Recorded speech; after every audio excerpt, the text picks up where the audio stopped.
guys, share nga pala sa inyo kung paano mag-fit up ng tubo na hindi mo na kailangan gumawa ng jig or yung bahay-bahay niya. Unang-una ang gagawin nyo ay dapat kunin nyo muna yung sukat dun sa original, yung haba ng pagsasalpakan nyo o kung saan kayo magpapalit ng tubo. So pag nakuha nyo na yung sukat nun, madali na lang magputol ng mga tubo. Pero ang pinaka-tips ko dyan, para makuha nyo yung sentro ng plants, pag galing dito yung distance nito saka dyan saka dito, kasi importante yan para makuha nyo yung distance. Basta makuha nyo rin yung sukat dun sa taas o kung saan man kayo banda magpapalit ng tubo, kunin nyo yung pinaka distance. Pwede kayong pwede kayong kumuha dito sa gitna nya, yan, pwede nyong lagyan ng marker yan dyan, o kahit hindi na itong roll, ito ganyan lang guys, ganyan lang oh. And then kunin mo na yung paggaling dito sa kanto na to, sa gilid niya ng gauge na roller, sukatin mo yung metro hanggang dyan sa may mukha ng plants na yan. So yan ang unang tips kung paano makuha yung distance. Or isa pa, dito pwede mo itong ilagay siya dito.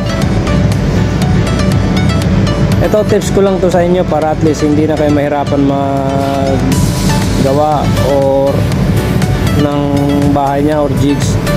Sa mga baguhan lang yan, dagdag kaalaman lang to guys. Yan, ito isa pang paraan, pwede nyong ilagay yan dyan, pwede nyong lagyan ng C-clamp para hindi na kayo hahawak. Then ganyan, sukat nyo dito galing dyan hanggang dito sa dulo nya.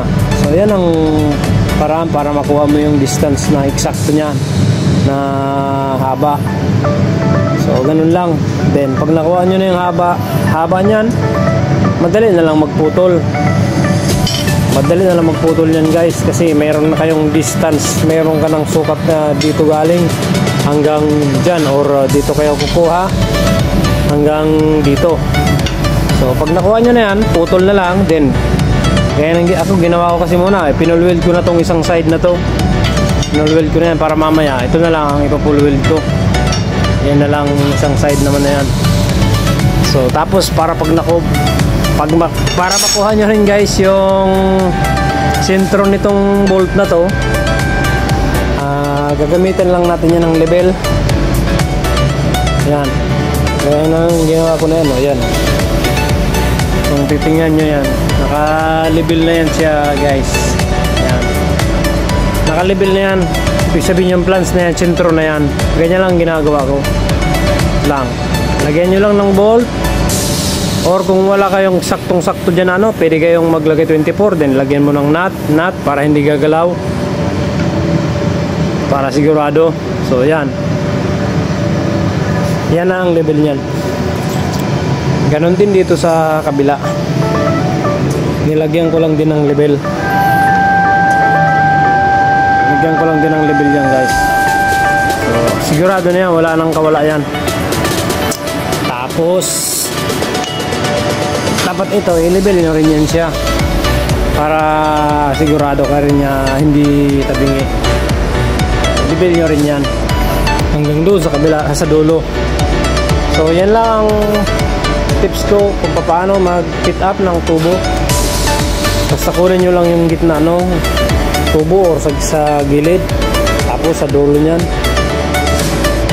So madali nyo nang aalay niyan, basta gamitan nyo lang nitong level. Pero wag nyo rin kalimutan, pag nag-fit kayo ng tubo, double set nyo yan na naka-angle siya. So yan, dapat naka-angle yan, yung apat na side nya, dapat na lapat yun siya guys, para hindi tatabingi yan. Sorry sa video. Yan. Ganon din yan doon sa kabila, naka-eskwala din yan, ginamitan ko ng eskwala guys. So yan lang ang ay bibigay kong tips kung paano mag-fit up ng tubo na hindi mo na kailangan gumamit ng jig or yung tinatawag na bahay-bahay niya, guys. So yan lang, thank you very much. Sana may natutunan kayo sa simpleng tips na yan kung paano gumawa ng tubo na hindi na kailangan gamitan ng o gawan ng jig. So thank you very much sa inyo, guys. Thank you.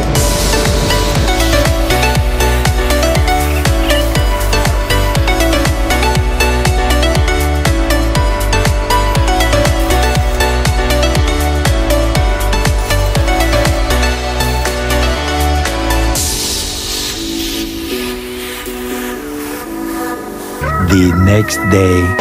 So yan na nga pala yung ginawa kong tubo. Yan na, naikabit na namin. Yan, hanggang dun yan.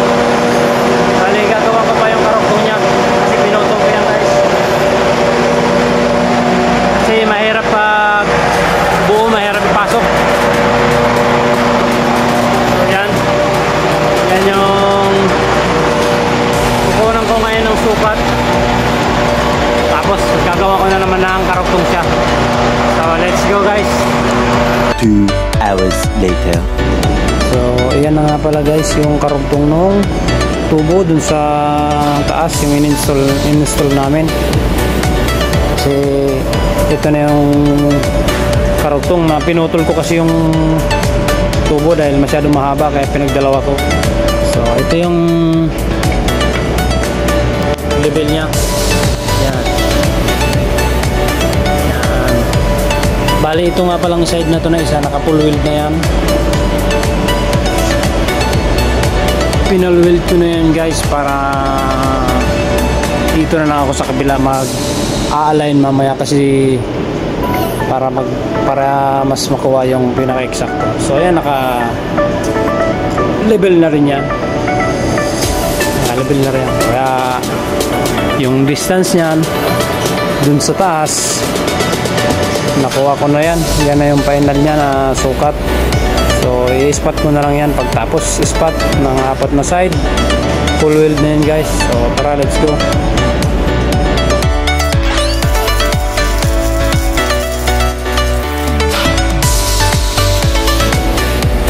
So ito na yung welding natin, guys. Gamit ko yung special tools natin na flange rotator. So ayan, welding ko yung kabilang side. Ayan. Ayan na.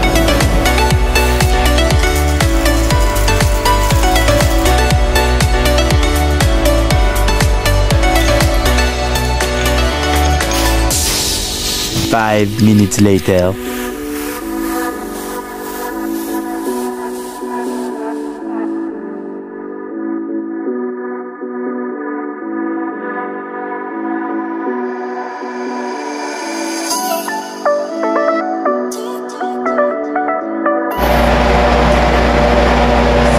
Finally, guys, tapos ko na may kabit yung karoktong. Ayan o, saktong-sakto siya. Ganun lang ang sekreto, guys, pag maggawa kayo ng ganyang tubo. Gamitan nyo lang ng level para servo niya, walang kawala yung butas niyan, hindi yan maliligaw. So ayan, gagawin yan sa kabila. Hindi maliligaw yan ang butas, guys, diretso yan. So ayan, sana may natutunan kayo sa maikling video ko na to. Thank you, guys. Don't forget to subscribe kung bago lang kayo sa aking YouTube channel. Paki-subscribe naman ako, guys. Thank you very much once again.